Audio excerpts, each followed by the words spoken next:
Anyway, by the way, highway, this is Emerald K at ito ang aking Emerald Kwento.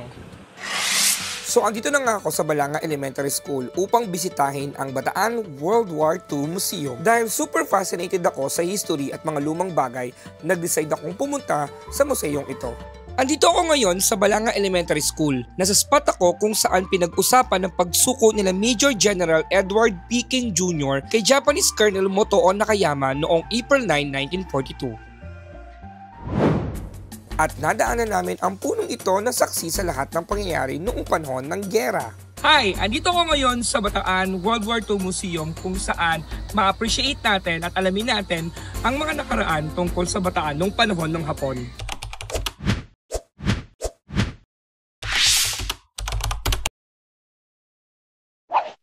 Hindi pwedeng mag-video pero pinayagan din kami kinalaunan. Pagpasok mo sa museo, bubungad sa iyo ang ilang mga lumang machine gun na mismong ginamit sa digmaan at ang ilang mga bala na talagang naipreserve ng mabuti.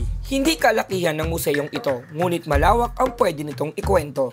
Isa sa makikita dito ay ang diorama ng Death March. Pinakabrutal sa kasaysayan ng Pilipinas ang Death March. Sa pagkakagawa pa lamang ng dioramang ito ay dama mo na ang paghihirap ng mga Pilipino at Amerikanong sundalo sa kamay ng mga sundalong Hapones. Bukod sa mga diorama ay makikita mo din dito ang ilang mga kagamitan mula sa madugong digmaan, katulad na lamang ng lumang field radio set, mga ilang dog tags at horseshoe, mga Japanese samurai na may mga bahid pa ng dugo, jungle bolo at mga malalaking war machine gun na talaga namang nakakamangha. Makikita mo rin ang ilang mga kagamitan ng mga sundalong Hapones at mga ilang debris na galing sa pagsabog ng mga ilang sasakyan. Meron ding mga bayoneta pero hindi ko to na-videohan.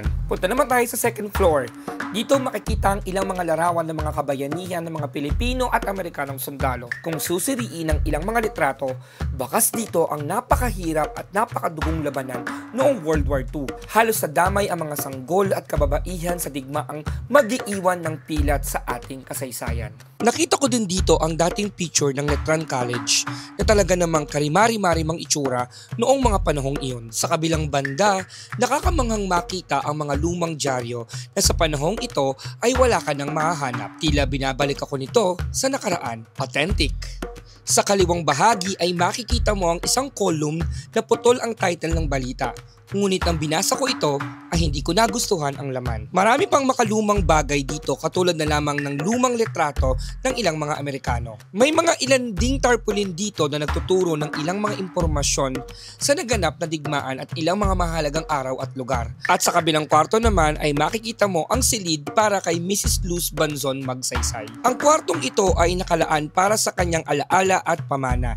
Hindi ito dahil isa siyang pangunahing personalidad noong digmaan, kung hindi dahil siya ang asawa ng dating Pangulong Ramon Magsaysay at isang kilalang tao sa lipunang Pilipino. Ipinapakita sa silid ang kanyang mga memorabilia at nagsisilbing parangal sa kanyang buhay at mga ambag, lalo na ang kanyang dedikasyon sa pamilya, gawaing kawang-gawa at pagsusumikap na mapanatili ang alaala ng kanyang asawa.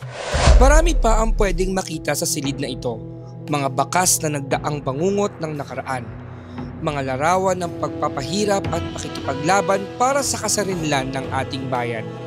Hindi man naging maganda ang ating kasaysayan, ngunit ito ay may tinig at inuulit nito ang kwento sa mga hindi nakikinig.